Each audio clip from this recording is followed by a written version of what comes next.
नमस्ते प्यारे बच्चों। तो आइए आज हम इस वीडियो के माध्यम से कक्षा 7वीं की विज्ञान एड ग्रेड अभ्यास पुस्तिका के माध्यम से समझेंगे। तो जो एड ग्रेड अभ्यास पुस्तिका ये है, देखिए इसका जो हमने पिछली वीडियो के माध्यम से ये अध्याय 5 कंप्लीट किया था। आज हम इसका अगला अध्याय 6 यहाँ पर समझेंगे। तो ये देखिए दिया गया है अध्याय 6 जीवों में श्वसन। जो जीव होते हैं उनमें श्वसन कैसे होता है और ये जीव श्वसन क्यों करते हैं। तो ये देखिए यहाँ पाठ के पूर्व की तैयारी के रूप में दिया है कि क्या आपने कभी अपनी गुड़िया या किसी खिलौने को सांस लेते देखा है। आप सभी नाक को कुछ क्षणों के लिए बंद करके देखें। आप अपने मित्र से चर्चा करें कि आपने क्या अनुभव किया। प्रकृति में सभी वस्तुएं श्वसन करती हैं। नीचे निम्नलिखित को सांस लेने या सांस ना लेने वाले जो जीव हैं उनमें अंतर बताइए। तो यहाँ देखें जो यहाँ पे एक सारणी दी गई है, इसका अवलोकन कीजिए। ये जो यहाँ पे टेबल है इसमें देखें और इसमें यहाँ पर देखिए ये दिया कि सूखी लकड़ियाँ, आपकी खेलने वाली गुड़ियाँ, चिड़ियाँ, प्लास्टिक के खिलौने, पेड़ पौधे, आपका पालतू जानवर, साइकिल, मोटर, इनमें हमें अलग अलग छांटना है कि जो पौधे सांस लेते हैं और जो सांस नहीं लेते हैं। तो यहाँ देखिए लिखा हुआ है कि गोल आकृति में यह जो गोल आकृति है इसमें श्वसन करने वाले जीव लिखना है। और ये जो यहाँ पे बॉक्स बना हुआ है आयताकार, इस आयताकार बॉक्स में इसमें श्वसन ना करने वाले कारकों को यहाँ पे लिखना है। तो देखिए पेड़ पौधे ये सांस लेते हैं, चिड़िया सांस लेती है, पालतू जानवर हमारे ये भी सांस लेते हैं। अब सांस ना लेने वाले, श्वसन ना करने वाले सूखी लकड़ियाँ हैं, खेलने वाली जो हमारे खिलौने गुड़ियाएँ होती हैं, प्लास्टिक के खिलौने हैं, साइकिल है, मोटर, बस इत्यादि, ये जो हैं सांस नहीं लेने वाले वस्तुएं हैं। चलिए आगे देखिए, इसमें यहाँ पर श्वसन प्रक्रिया के बाद आपके मन में आए विचार जो हों उनको यहाँ पर इनको लिखें। तो देखिए जो जीव जंतु एवं पेड़ पौधों में श्वसन की क्रिया आधा सहाय्य श्वसन की क्रिया होती है, वे सांस लेते हैं। उनमें प्रत्येक जीव में जीवन संभव है और ये जो हैं सजीव कहलाते हैं। तो यहाँ सुधार लीजिए, यहाँ वृद्धि लिखना है, वृद्धि एवं जीवन संभव है, ये सजीव कहलाते हैं। ठीक है, चलिए धोखे से वो गलत लिख गया। आगे चलें, आगे देखें अगला प्रश्न जो यहाँ पे दिया गया है।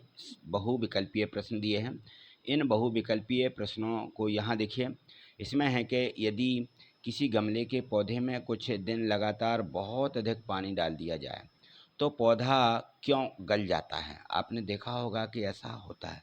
क्या होता है कि पौधे की जड़ों को श्वसन की क्रिया के लिए पर्याप्त ऑक्सीजन ना मिलने के कारण पौधे जो होते हैं उनकी जड़ें गलने लगती हैं। तो ये हमें इसका सी वाला ऑप्शन यहाँ पे भर देना। चलिए आगे देखें, निम्नलिखित में से कौन सी गैस श्वसन में शामिल होने वाली प्राथमिक गैस है। तो वो है ऑक्सीजन।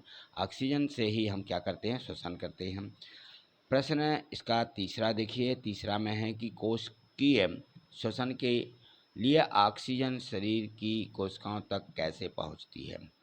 तो जो श्वसन होता है इसमें विशेष रक्त वाहिकाएं होती हैं। उन विशेष रक्त वाहिकाओं के माध्यम से शरीर में कोशिकाओं तक ऑक्सीजन पहुंचती है। किसी व्यक्ति को व्यायाम के बाद सांस लेने में परेशानी का अनुभव होने की संभावना निम्न में से किस कारण से हो सकती है। देखिए जब हम कभी भी ऐसा अनुभव करते हैं कि हमारे शरीर में सांस लेने में परेशानी होती है तो इसका मतलब होता है कि उसकी गति, श्वसन की गति अवरुद्ध हो रही है, यानी हृदय की गति कम होने लगती है।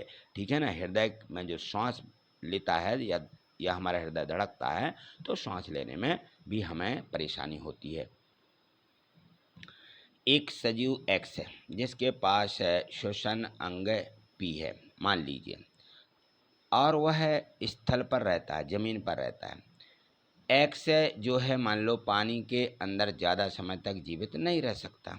जो एक्स है यह इसका श्वसन अंग पी है और यह पानी में नहीं रह सकता। किंतु एक दूसरा जीव मान लीजिए हम वाई लें, वाई जिसके पास श्वसन अंग क्यू है वह हमेशा पानी में रहता है और पानी के बाहर आने पर जीवित नहीं रह सकता। तो आपने जीव देखे हैं, मछलियाँ पानी में रहती है और हम पानी में अंदर चले जाएँ तो हम पानी के अंदर जीवित नहीं रह सकते, है ना? इसी प्रकार से अब देखिए एक्स, पी और वाई, क्यू क्रमशः कैसे जीव हैं? तो मनुष्य के फेफड़े होते हैं और मछली के गिल्स होते हैं। तो जिनके फेफड़े होते हैं वे पृथ्वी पर श्वास ले सकते हैं, जीवित रह सकते हैं, पानी में जीवित नहीं रहेंगे। और जो मछली है जिनके गिल्स रहते हैं वो जो है पानी में जीवित रह सकते हैं, ठीक है ना, बाहर जीवित नहीं रहते। तो ये दोनों में अंतर है। इसका बी वाला ऑप्शन यहाँ पर लिख दीजिए। प्रश्न 2 में है रिक्त स्थानों की पूर्ति कीजिए। इसमें शब्द दिए गए हैं ऊर्जा, वायवीय, डायाफ्राम, त्वचा, श्वसन, इनसे हमें खाली स्थान भरना है। तो भोजन जिनमें ग्लूकोज का विखंडन ऑक्सीजन के उपयोग द्वारा किया जाता है तो यह वायवीय श्वसन कहलाता है। कौन सा श्वसन? वायवीय श्वसन। कोई व्यक्ति 1 मिनट में जितनी बार श्वसन करता है यानी जितनी बार सांस लेता है उसे उस व्यक्ति की श्वसन दर कहते हैं कि इसकी सांस चलने की क्रिया की दर ये है। अवायवीय जीव और अवायवीय श्वसन, अवायवीय जीव और अवायवीय श्वसन द्वारा क्या होता है? ऊर्जा प्राप्त करते हैं। अवायवीय जीव है जो है वह अवायवीय श्वसन के द्वारा ऊर्जा प्राप्त करता है। एक बड़ी पेशीय परत जो वक्ष गुहा को आधार प्रदान करती है उसको डायाफ्राम कहते हैं। क्या कहते हैं? डायाफ्राम। कैंचुए में श्वसन त्वचा द्वारा होता है। कैंचुए में अब सब सोचते होंगे कि कैसे सांस लेगा, ना उसके गिल्स हैं ना फेफड़े हैं। तो जो जीव रेंगते हैं जिनके श्वसन के लिए गिल्स या फेफड़े नहीं होते हैं तो वो जो है त्वचा से सांस लेते हैं। प्रश्न 3 यहाँ से अति लघुत्तरीय प्रश्न दिए गए हैं। मानव शरीर अधिक ऊंचाई पर ऑक्सीजन के स्तर में कमी की पूर्ति कैसे करता है? जब मनुष्य अधिक ऊंचाई पर जाता है तो उसकी सांस फूलने लगती है, उसको ऑक्सीजन बहुत कम मिलती है। तो देखिए जब हम अधिक ऊंचाई पर अधिक ऊर्जा हमें उसकी आवश्यकता होती है, लेकिन ऊर्जा उत्पन्न करने के लिए हमारे शरीर को ऑक्सीजन की आपूर्ति सीमित होती है, बहुत कम। ऐसी स्थिति में पेशीय कोशिकाएं अवायवीय श्वसन द्वारा ऊर्जा के अतिरिक्त भाग को पूरा करती हैं। हमारी जो नाक है इससे हम सांस लेते हैं लेकिन वहाँ पे ऑक्सीजन नहीं मिलती है तो पेशीय कोशिकाएं ये अंदर के अंदर अवायवीय श्वसन के माध्यम से हमारी ऑक्सीजन को पूरा कर देती हैं। प्रश्न 4 क्या पौधे की जड़ें मिट्टी में दबे होने के बाद भी ऑक्सीजन ग्रहण करती हैं? यदि हाँ तो कैसे, बताइए। देखिए पादपों में श्वसन हेतु ऑक्सीजन की आवश्यकता होती है और वह कार्बन डाइऑक्साइड को मुक्त करते हैं। पादपों में जो गैस होती है उनका आदान प्रदान के लिए उनके विशिष्ट अंग नहीं होते हैं। जो पादप होते हैं पादपों में, तो यहाँ पर गैसीय बना लीजिए, गैसीय आदान प्रदान के लिए इनके पास विशिष्ट अंग नहीं होते हैं। प्रश्न 5 इसमें कोशिका में ऑक्सीजन की उपस्थिति में भोजन के विखंडन के प्रक्रम को क्या कहते हैं? तो जो कोशिकाएं हैं उनकी ऑक्सीजन की जो उपस्थिति रहती है उसमें यह जो है ये वायवीय प्रक्रम कहलाता है। कौन सा? ग्रह प्रक्रम। प्रश्न 6वां है काकरोच के शरीर में श्वसन किसके द्वारा होता है? काकरोच आपने देखे हो तो काकरोच के शरीर में जो श्वसन है वह श्वास रंध्र द्वारा होता है। श्वास के छिद्र होते हैं, उन छिद्रों से ये जो है काकरोच श्वास लेता है। प्रश्न 7 दिया है बूझो ने दूरदर्शन पर एक कार्यक्रम देखा कि एक व्यक्ति दूसरे व्यक्ति को पकड़ करके उसके चेहरे पर कुछ मिनट तक लगातार पानी डालता है। उसके बाद पानी डालना बंद होते ही दूसरा जो व्यक्ति है वह तेजी से सांस लेता है और उस व्यक्ति द्वारा तेजी से सांस लेने का क्या कारण है, बताइए। देखिए इस स्थिति में हमारी कोशिकाओं को अधिक ऑक्सीजन की आपूर्ति होती है इसी आपत्ति को पूरा करने के लिए व्यक्ति द्वारा तेजी से सांस ली जाती है। हमारी जो कोशिकाएं होती हैं उनके लिए ऑक्सीजन की पूर्ति नहीं हो पाती, उस पूर्ति को पूरा करने के लिए व्यक्ति जैसे ही पानी डालना बंद होता है तो वह तेजी से सांस लेने लगता है। प्रश्न 8 देखिए, निम्न क्रियाओं के अनुसार किस में श्वसन दर तीव्र एवं सामान्य होती है, तालिका बना करके लिखिए। तो देखिए यहाँ पर क्रियाकलाप दिए गए हैं कि जब हम बैठकर पढ़ते हैं, दौड़ते हैं, सोते हैं, सीढ़ी चढ़ते, व्यायाम करते, खेलते, तेजी से चलते और शारीरिक श्रम करते हैं, कोई हम मेहनत का कार्य करते हैं, तो ऐसी स्थिति में हमें श्वसन दर यहाँ लिखना है, तीव्र है या सामान्य। ये भी बैठ कर के पढ़ते हैं तो 16 से 20 सांसें प्रति मिनट चलती हैं, ये जो हैं सामान्य, इनको हम लिखेंगे कि ये हमारी सामान्य है। क्या है? सामान्य। तो ये सामान्य होती हैं जो 25 से कम चल रही हैं। दौड़ते समय 25 श्वासें प्रति मिनट, 1 मिनट में, तो इसको हम क्या कहेंगे? इनको तीव्र बोलेंगे। इनमें तीव्र लिख लीजिए 25 वाले में, और जो सोते समय इनमें सामान्य क्या लिखना है? 15 से 18 सांसें प्रति मिनट, इनमें हम लिख लेंगे सामान्य। ठीक है, इनमें सामान्य लिख लें और बाकी सभी में तीव्र लिख लीजिए कि जब हम सीढ़ी चढ़ते हैं, व्यायाम करते, खेलते, तेज चलते, शारीरिक श्रम करते हैं तो इसमें सांसें हमारी 25 श्वासें प्रति मिनट, 25 प्रति मिनट यानी 25 श्वासें प्रति मिनट, ये श्वसन दर यहाँ पे आपको लिखना है। चलिए अगला प्रश्न है, पहेली ने दूरदर्शन पर कार्यक्रम में देखा कि डॉल्फिन अक्सर पानी की सतह पर आकर के पानी की फुहार छोड़ती है, क्यों? डॉल्फिन अक्सर पानी की सतह पर आकर के फुहार छोड़ती है, क्यों? क्योंकि वह सांस भी लेती है, सांस लेती है, इसलिए वह ऊपर आकर के सांस लेती है, डॉल्फिन मछली जो रहती है। प्रश्न 10वां है, आपके द्वारा देखे गए विभिन्न प्रकार के 6 जीवों के नाम तथा उनके श्वसन अंगों के बारे में लिखिए। तो यहाँ जंतुओं के नाम आपको लिखना है जो भी आप जानते हैं, जैसे मैंने लिख दिए कि मेंढक है, ईस्ट है, काकरोच, मछली, छिपकली, गाय, है ना। इनके श्वसन अंग क्या होते हैं? तो देखिए मेंढक जो होता है इसके फेफड़े होते हैं, ईस्ट में कोशिका के द्वारा सांस लेते, काकरोच के श्वसन रंध्र यानी छिद्र होते हैं, मछली गिल्स से सांस लेती है, छिपकली के फेफड़ा होते हैं, फा बनाइए यहाँ पे, फेफड़ा, ठीक है, और गाय के भी फेफड़े होते हैं। तो इस प्रकार से आप इनको लिख दीजिए।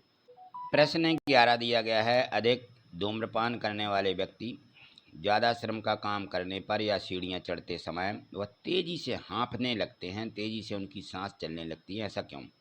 तो जो धूम्रपान करते हैं जो भी व्यक्ति हैं उनके फेफड़ों की जो क्षमता है वो क्या हो जाती है? कम हो जाती है। उनके फेफड़े के जो छिद्र हैं वो बंद हो जाते हैं, जिससे उनको सांस लेने छोड़ने में उनकी क्षमता कम हो जाती है। यही कारण है कि ज़्यादा श्रम करें या सीढ़ियाँ चढ़ें तो उनके जो श्वास हैं या जो धूम्रपान करने वाले व्यक्ति हैं उनकी श्वास तेज़ी से चलने लगती है, यानी वो व्यक्ति हाँफने लगते, क्या करने लगते हैं? हाँफने लगते हैं।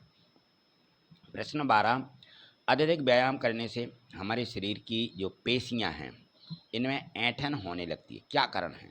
जब हम अधिक व्यायाम करते हैं तो अधिक व्यायाम करने पर हमारी पेशियों में ऐंठन पेशियों के अवायवीय श्वसन करने के कारण होती है। हमारी जो पेशियां रहती हैं ये अवायवीय श्वसन करती हैं।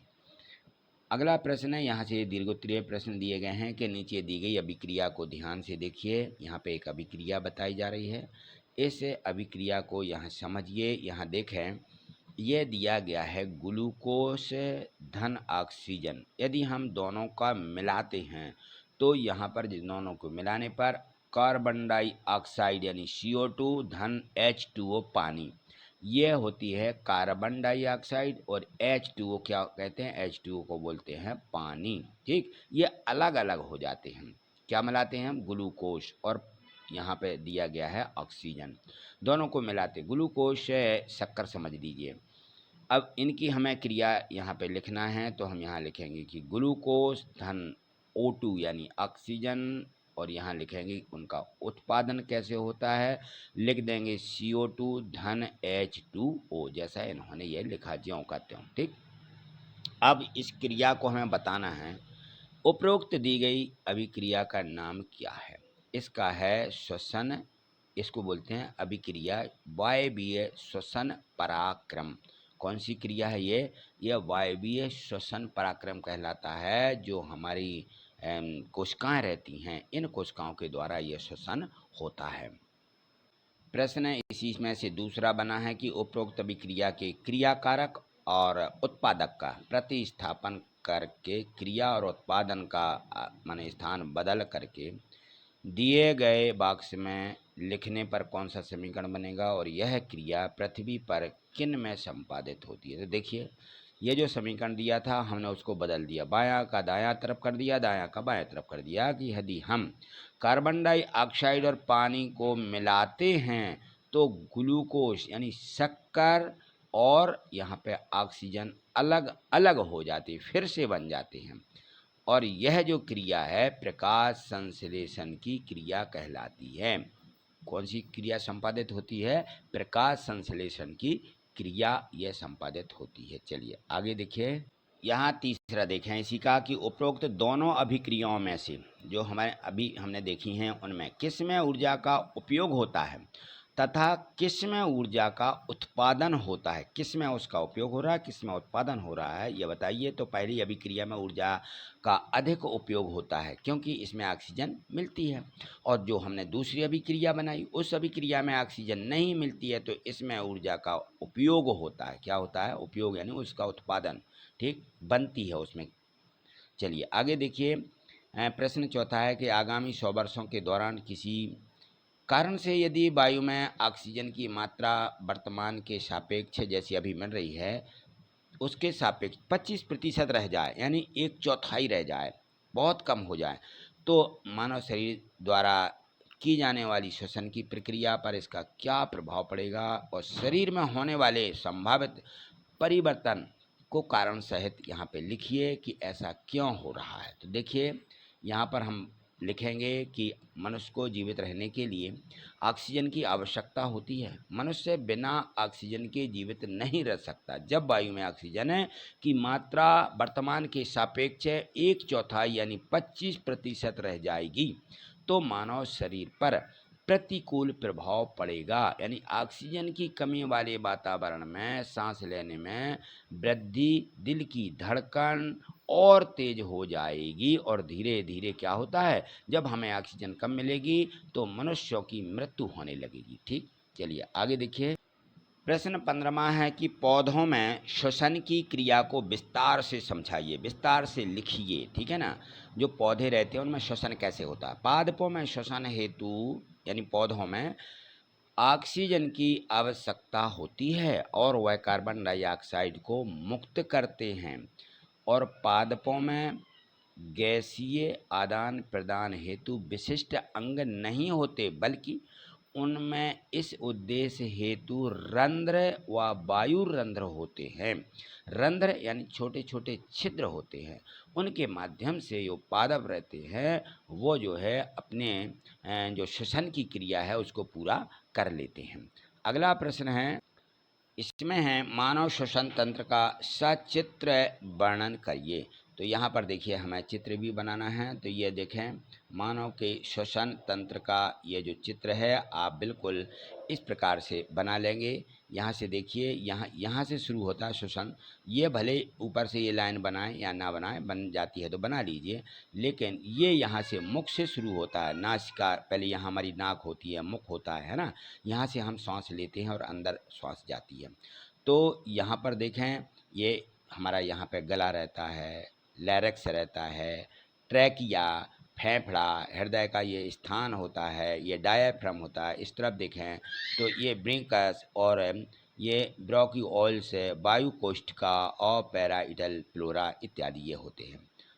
और यहाँ देखें, अब हम लिखेंगे कि इसमें जो है, तो हम यहाँ लिख देंगे कि मानव के जो श्वसन अंग हैं, नाक और नासिका, मुख है, कंठ नली, श्वास नली, फेफड़े, वायु, ये जो कोष्ठ होता है, कोष्ठ, फ्लूरा, डायाफ्राम आदि हैं। इनका मुख्य कार्य शरीर के ऑक्सीजन जो होती है उसकी आपूर्ति करना है और शरीर में बनने वाले अवशिष्ट जो गैसें हैं उनको बाहर निकालना, इसका मुख्य कार्य होता है। ठीक है, चलिए यहाँ देखिए, यहाँ ये प्रोजेक्ट कार्ड दिया गया है कि अपने 10 सहपाठियों यानी मित्रों को विभिन्न परिस्थितियों में स्वसंदर्भ में होने वाले परिवर्तनों का अनुमान लगा करके नीचे दिए गए शब्दों जो दिए गए हैं इनकी सहायता से तालिका को पूर्ण करिएगा।